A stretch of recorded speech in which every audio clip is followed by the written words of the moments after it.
சாவித்ரி ஈஸ்வரியோட சதி திட்டத்தை முறியடிச்சு தமிழ்ச்செல்வி மறுபடியும் சின்ன மருமகளா ராஜாங்கத்து வீட்டுக்குள்ள போனா நல்லா இருக்கும்னு நீங்க நினைச்சீங்கன்னா இந்த வீடியோக்கு ஒரு லைக் பண்ணுங்க. வாங்க வீடியோக்குள்ள போலாம். கோர்ட்டுக்கு விவாகரத்து கேட்டு வந்த சேதுக்கிட்ட உங்க மனைவி தமிழ்ச்செல்வி கர்ப்பமா இருக்கிறதுனால நீங்க ரெண்டு பேரும் இன்னும் 6 மாச காலம் ஒன்னாதான் இருக்கணும். அப்படியும் உங்க ரெண்டு பேருக்குள்ள மனக்கசப்பு ஏற்பட்டு மறுபடியும் நீங்க விவாகரத்து கேட்டா கண்டிப்பா இந்த கோர்ட் உங்களுக்கு விவாகரத்து கொடுக்கும் அப்படின்னு சொல்லிட்டு அங்க இருந்த நீதிபதியுமே சொல்ல, இதை கேட்டதும் அங்க இருந்த ஈஸ்வரி இருந்துகிட்டு, என்ன அத்தாச்சி இது, இந்த தமிழ்ச்செல்வி வீட்டுக்குள்ள வரவே கூடாதுன்னு நாமளும் சேதுக்கிட்ட எவ்வளவோ சொன்னோம். கடைசியில இந்த நீதிபதி என்னடானா ரெண்டு பேரும் சேர்ந்து வாழணும்னு சொல்லிட்டு உத்தரவு கொடுத்துட்டாங்க. ஆமா மதனி, இந்த தமிழ்ச்செல்வி வீட்டுக்குள்ள வர்றது எனக்கும் தான் பிடிக்கல. எப்படியாவது தமிழ்ச்செல்வியும் சேதுவையும் பிரிச்சு விட்டுட்டு நானும் தாமரையை சேதுவுக்கு கல்யாணம் பண்ணி வச்சிடலான்னு பார்த்துக்கிட்டு இருக்கேன். அதுக்கான முயற்சியும் நான் பண்ணிக்கிட்டு தான் இருக்கேன். ஆனா இந்த கோர்ட்டில் என்னடானா ரெண்டு பேரும் சேர்ந்து வாழணும்னு சொல்லிட்டாங்க. இப்போ என்னதான் பண்றதுன்னு தெரியல அப்படின்னு சொல்லிட்டு ரெண்டு பேருமே புலம்பிட்டு இருக்க. உடனே இங்க சேது இருந்துகிட்டு, இல்லை மேடம், என்னால் அவ கூட சேர்ந்து ஒன்றா வாழ முடியாது. அப்படியெல்லாம் நீங்கள் சொல்ல முடியாது சேது. இங்கே பாருங்க, நீங்கள் ரெண்டு பேருமே ஒருத்தருக்கு ஒருத்தர் மனப்பூர்வமாக சம்மதிச்சு விவாகரத்து கேட்டால் மட்டும்தான் என்னால் விவாகரத்து கொடுக்க முடியும். உங்கள் ரெண்டு பேரில் யாருன்னா ஒருத்தர் கேட்டால் கூட என்னால் விவாகரத்து கொடுக்க முடியாது. இதுதான் இந்த கோர்ட்டோட உத்தரவு, கிளம்பலாம் அப்படின்னு சொல்லிட்டு அங்க இருந்த நீதிபதியும் சொல்ல, இங்க சேதுவுக்கோ என்ன பண்றது ஏது பண்றது, இனிமே இவ வீட்டுக்குள்ளேயே வரக்கூடாதுன்னு நாம நினைச்சோம். ஆனா இந்த கோர்ட்டுல இவ கூட சேர்ந்து வாழ சொல்லிட்டாங்களே அப்படிங்கிற சோகத்தோடவே வீட்டுக்கு கிளம்பி போறாரு. இன்னொரு பக்கம் இங்க வசந்திக்கோ ரொம்பவுமே சந்தோஷமாகுது.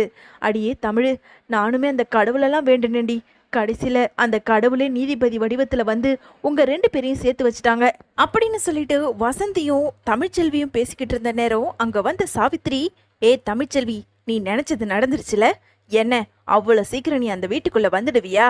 நீ எப்படி வரன்னு நானும் பார்த்துறேன், வாங்க மதனி போலாம் அப்படின்னு சொல்லிட்டு அங்க இருந்த சாவித்திரியும் ஈஸ்வரியும் கிளம்புறாங்க. இன்னொரு பக்கம் வீட்டுக்கு வந்த சேதுக்கிட்ட அப்பத்தாவும் மோகனாவும் கோர்ட்டில் நடந்த விஷயம் பத்தி கேட்டு தெரிஞ்சுக்க, அதை கேட்டதும் ரொம்பவுமே சந்தோஷமாகுது. பாத்தியா சேது, அந்த கடவுளுக்கே நீங்க ரெண்டு பேரும் பிரியறது பிடிக்கவே இல்லை. அதனாலதான் உங்க ரெண்டு பேரையும் சேர்க்கணுன்றதுக்காக இந்த மாதிரி எல்லாம் நடந்திருக்கு. ஆமா, என் பேத்தி தமிழ்ச்செல்வி எங்க அப்படின்னு அப்பத்தா கேட்க, இங்க பாரு அப்பத்தா, நானே டென்ஷன்ல வந்திருக்கேன். தேவையில்லாம அவளை பத்தி என்கிட்ட பேசிக்கிட்டு இருக்காத, நீ போ அப்படின்னு சொல்லிட்டு அங்க இருந்த சேதுவுமே கிளம்பி போறாரு. அடியே மோகனா, நீ தமிழுக்கு ஃபோன் பண்ணு. மோகனாவும் தமிழ்ச்செல்விக்கு ஃபோன் போட்டு கொடுக்க, இங்க தமிழ்ச்செல்வி இருந்துக்கிட்டு, சொல்லுங்க அப்பத்தா. இங்க பாரு தமிழ், நான் எல்லாத்தையும் கேள்விப்பட்டேன். ஒழுங்கு மரியாதையா எப்படி இந்த வீட்டை விட்டு வெளியே போனியோ உன்னோட துணிமணியெல்லாம் எடுத்துக்கிட்டு ஒழுங்கு மரியாதையா வீட்டுக்கு வந்து சேர்ந்துடு. இன்னும் கொஞ்ச நேரத்துல வெளியே போன ராஜாங்கம் வீட்டுக்கு வந்துடுவான். அதுக்கு முன்னாடி நீயும் வீட்டுக்கு வந்துரு. அதுக்கப்புறம் எப்படியாவது சேது கூட உன்னை நான் சேர்த்து வச்சிடுறேன் அப்படின்னு சொல்லிட்டு அப்பத்தாவும் சொல்ல, உடனே வசந்தி இருந்துக்கிட்டு, ஆமா தமிழ், ஏற்கனவே உன்னையும் மாப்பிள்ளையும் பிரிக்கணும்னு சொல்லிட்டு அந்த சாவித்ரி கங்கனை கட்டிக்கிட்டு ஆடிக்கிட்டு இருக்கு. இந்த நேரத்துல நீ உன் மாமா கூட இல்லைன்னு வச்சுக்கோ, அதுக்கப்புறம் நிரந்தரமா ஏதாவது செஞ்சு அவளுங்க பிரிச்சிடுவாளுங்க. நீ முதல்ல கிளம்பு. அது மட்டும் இல்ல, நீ வாயும் வயிறுமா இருக்கும்போது புருஷன் கூட இருக்கிறது தாண்டி நல்லது. நீ கிளம்பு, வா, நான் உன்னை கூட்டிட்டு போய் விட்டுட்டு வந்துடுறேன் அப்படின்னு வசந்தி சொல்ல, இங்க அப்பத்தா மோகனா வசந்தின்னு எல்லாரும் கட்டாயப்படுத்தினதுனால தமிழ்ச்செல்வியுமே கிளம்பி நேரா ராஜாங்கத்தோட வீட்டுக்கு போறாங்க. வீட்டுக்கு வந்த தமிழ்ச்செல்வியை பார்த்ததும் இங்க அப்பத்தா இருந்துகிட்டு, வாடி வா, எப்போ நீ வரப்போறேன்னு நானும் ஆவலா காத்துக்கிட்டு இருக்கேன், சீக்கிரமா உள்ளவா அப்படின்னு சொல்லிட்டு தமிழ்ச்செல்வி உள்ள வர, அங்க இருந்த சேதுவோ தமிழ்ச்செல்விய ரொம்பவுமே முறைச்சுக்கிட்டே இருக்காரு. உடனே தாமரை இருந்துகிட்டு, அம்மா பாருமா, இவளை எப்படியாவது வீட்டை விட்டு துரத்தலான்னு பார்த்தா இவளும் எப்படின்னா வீட்டுக்குள்ள வந்துடுறா. இதை பார்க்கும்போது எனக்கு அப்படியே ஆத்திரமா வருது. அவளை அப்படியே கழுத்தை நெரிச்சு கொண்டு போட்டுடலாமான்னு இருக்கு. என்னம்மா நடக்குது இங்க? நான் எப்படியாவது சேது மாமா கூட சேர்ந்துடலான்னு பார்த்தா இங்க என்னடானா இப்படி நடந்துகிட்டு இருக்கு. போமா, நீயும் ஏதேதோ திட்டம் போடுறன்னு சொல்ற, எல்லாமே சொதப்பலாதான் போய் முடியுது. பாரு, அந்த தமிழ்ச்செல்வியை பத்தி என்னதான் நீ மாமா கிட்ட பேசினாலும் மாமா அந்த தமிழ்ச்செல்வியை ஒரு படி மேலதான் வச்சு பேசுறாரு. இதெல்லாம் பார்க்கும்போது எனக்கு அப்படியே பத்திக்கின்னு வருது, ஆத்திரமா வருதுமா அப்படின்னு சொல்லிட்டு தாமரையும் ஒரு பக்கம் பேசிக்கிட்டு இருக்க. இன்னொரு பக்கம் இங்க சித்ராவோ ஈஸ்வரி கிட்ட, அம்மா பாருமா, இந்த தமிழ்ச்செல்வி வந்துட்டா. என்னமோ வீட்டுக்குள்ள வந்தா போஸை பத்தி போட்டு கொடுத்துருவான்னு சொன்னேன், வரவிடாம பண்றேன்னு சொன்னேன். இப்போ உங்களால என்ன முடிஞ்சுது? அவ நினைச்ச மாதிரி மறுபடியும் இந்த வீட்டுக்குள்ள வந்துட்டா. பாரு பொட்டி படுக்கையோட வந்துட்டா. இனிமே அவளை இந்த வீட்டை விட்டு அனுப்புறது உங்களுக்கு தான் கஷ்டம். உடனே அங்க இருந்த அப்பத்தா இருந்துக்கிட்டு, அடே சேது, ஒழுங்கு மரியாதையா என் பேத்திய கூட்டிக்கிட்டு உன்னோட ரூமுக்கு போ அப்படின்னு அப்பத்தா சொல்ல, இங்க பாரு அப்பத்தா, தேவை இல்லாத மாமா வேலையெல்லாம் பார்த்துக்கிட்டு இருக்காத. இவளை எப்படியாவது பிரிஞ்சு வெளியே வரணும்னு நானும் எவ்வளோ முயற்சி பண்ணேன். கடைசியில் அந்த நீதிபதி என்னடானா 2 பேரும் சேர்ந்து வாழ்ந்தாதான் விவாகரத்து கொடுப்பேன்னு சொன்னாங்க. அந்த ஒரே காரணத்துக்காக தான் நான் இப்போவும் அமைதியாக இருக்கேன். அதே மாதிரி அமைதியாக இருப்பேன்னு மட்டும் நினச்சிக்கிட்டு என்னோட ரூமுக்கெல்லாம் அனுப்புகிற வேலை வச்சுக்காத. அவள் கொஞ்ச நாளைக்கு முன்னாடி எங்கே இருந்தா? அந்த கொட்டகைக்குள்ளே தானே இருந்தா, அங்கேயே அனுப்பிவிடு. அதை விட்டுட்டு மறுபடியும் வீட்டுக்குள்ளெல்லாம் விட்டுக்கிட்டு இருக்காத. உடனே தமிழ்ச்செல்வி இருந்துக்கிட்டு, அம்மாச்சி, என்ன கோர்ட்டில் வீட்டுக்குள்ளே தான், அதுவும் மாமா கூட ஒன்றா இருக்க சொன்னாங்க. அதை விட்டுட்டு என்னை கொட்டகைக்குள்ளெல்லாம் அனுப்பி விட்டாங்கன்னா மறுபடியும் நான் வக்கீல்கிட்ட சொல்லி பிரச்சனை பண்ண வேண்டியது வரும், அவ்வளவுதான் அப்படின்னு சொல்லிட்டு எங்கள் தமிழ்ச்செல்வியுமே சொல்லிக்கிட்டு இருக்க. அங்கே வாக்குவாதமே நடந்துக்கிட்டு இருக்க அந்த நேரம் ராஜாங்கமுமே வீட்டுக்குள்ளே வராரு. வீட்டுக்குள்ளே வந்த ராஜாங்கம் தமிழ்ச்செல்வி வந்திருக்கிறத பார்த்ததும் ரொம்பவுமே அதிர்ச்சி ஆகுது. எதுக்காக இவ இந்த வீட்டுக்குள்ளே வந்திருக்கா? என்ன சேது, கோர்ட்டுக்கு போயிருந்த, கடைசியில் இவளை கையோட வீட்டுக்கு கூட்டிட்டு வந்துட்டியா? அப்பா இல்லைப்பா, இவளை வெட்டி விட்டுட்டு எப்படியாவது விவாகரத்து பண்ணலான்னு சொல்லிட்டு தான் கோர்ட்டுக்கு போனேன்.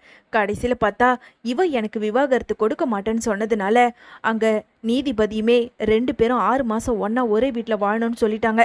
அதனால தான்ப்பா இவ இங்கே வந்திருக்கா. என்னப்பா சொல்கிற சேது, கோர்ட்டில் தான் இந்த மாதிரிலாம் சொன்னாங்கன்னா அதுக்காக திறந்த வீட்டில் நாய் நுழைஞ்ச மாதிரி உள்ளே வந்துருவாங்களா?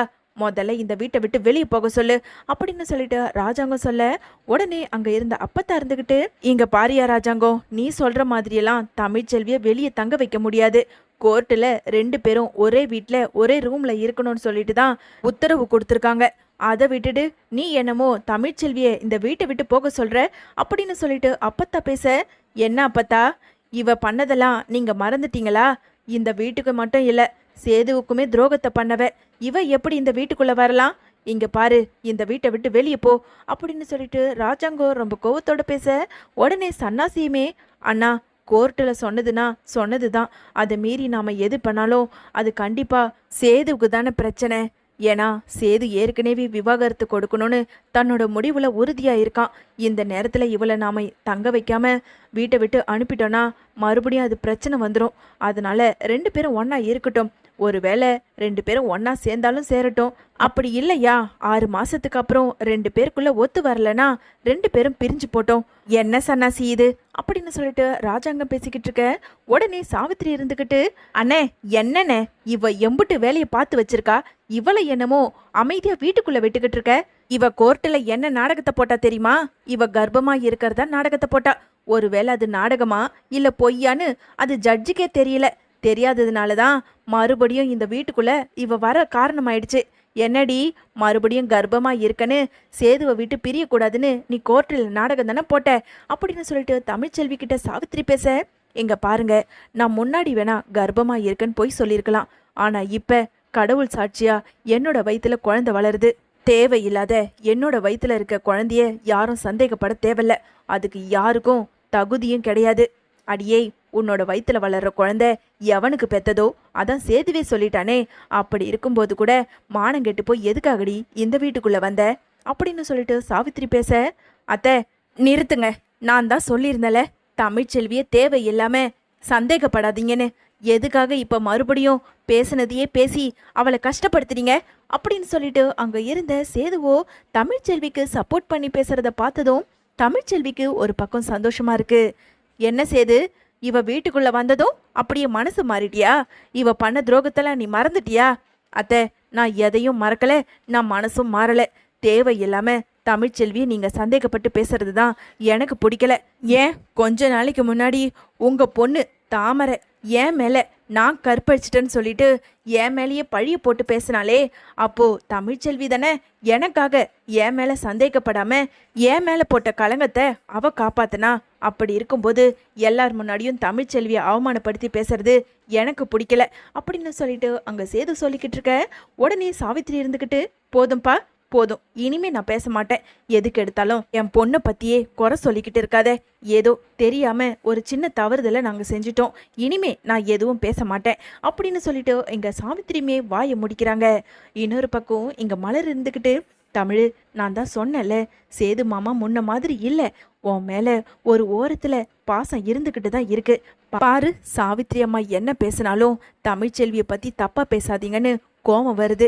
இதுல இருந்தே தெரில உன் சேது மாமா உன் மேல அம்புட்டு பாசம் வச்சிருக்காரு அப்படின்னு சொல்லிட்டு எங்க மலருமே தமிழ்ச்செல்வி கிட்ட சொல்லிக்கிட்டு இருக்க. உடனே ராஜாங்க இருந்துகிட்டு, ஏ சாவித்திரி, அதான் சேது எத்தனை தடவை சொல்லுவான் தமிழ்ச்செல்வியை பத்தி தப்பா பேசாதேன்னு. சேது, கோர்ட்டில் சொல்லியிருக்காங்க தமிழ்ச்செல்வி இந்த வீட்டில் தான் தங்கணும்னு. நீ என்னப்பா முடிவு எடுத்திருக்க? அப்பா, தமிழ்ச்செல்வி இந்த வீட்டில் இருக்கட்டும், அதை பற்றி எனக்கு எந்த கவலையும் இல்லை. ஏன்னா நாங்கள் 2 பேரும் ஒரே வீட்டில் ஒன்றா இருந்தாதான் மறுபடியும் எனக்கு பிடிக்கலன்னு சொன்னால் விவாகரத்து கொடுப்பாங்களாம். அதுக்காகவாவது இவளை பிரியணுங்கிறதுக்காகவே நான் ஒரே வீட்டில் இருக்கதான்ப்பா போகிறேன். இருக்கட்டும்ப்பா, சீக்கிரமாகவே இவளை விட்டு பிரியணும். உடனே அப்பத்தா இருந்துக்கிட்டு, அப்போ உன் பொண்டாட்டிய உன்னோட ரூமுக்கு கூட்டிட்டு போ. இங்க பாரு அப்பத்தா, தேவையில்லாத வேலையெல்லாம் பண்ணிக்கிட்டு இருக்காத, பார்த்துக்கிட்டு இருக்காத. அப்புறம் இந்த வீட்டில் இருக்க விட மாட்டேன், வீட்டை விட்டு வெளியே அனுப்பிடுவேன், ஜாக்கிரதை அப்படின்னு சொல்லிட்டு எங்க சேதுவுமே கோவப்பட்டுக்கிட்டே தன்னோட ரூமுக்கும் போயிடுறாரு.